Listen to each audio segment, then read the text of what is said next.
نن چې کوم کسانو دغه پټکیو تړل یو طرف ته د عزتمندو ډیره د خوشحالۍ خبره ده. الله په دې باندې یو دوه انعام وکړل، دوه انعام.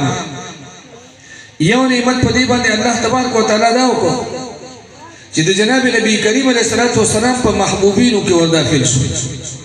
څوک چې قرآن ته راشي، قرآن ځان سره رجوع کو، قرآن ځان سره راواغسته، دا د جناب نبی کریم علیه الصلاۃ والسلام دوستان وګرځېدل.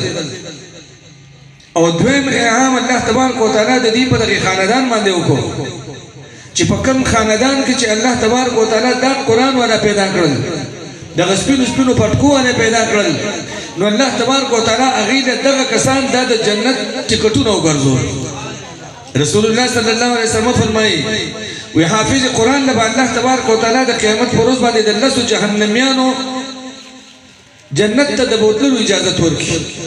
گویا کې لس ټکټونه باندې حافظ قرآن لور کی چې دا لس ټکټونه دي د خپل خاندان کې ګوره چې کوم یو سره ستا محبت دی او تاسو د دنیا کې مینه محبت کړی دی، هغه یو یو ټکټ ورکو جنت ته به بوزا. د شهید نمبر براشي الله به اویا ټکټونه جنت هغه لور کی و دا اویا کسان ځان سره جنت ته بوزا.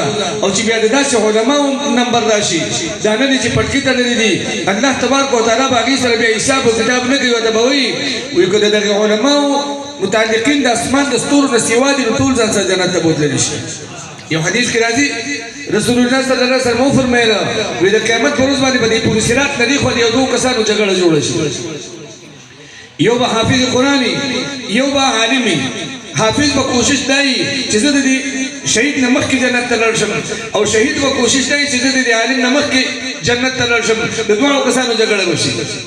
رسول الله صلی الله علیه وسلم وفرمایل وی الله تبارک وتعالی به یو فرشته راولېږي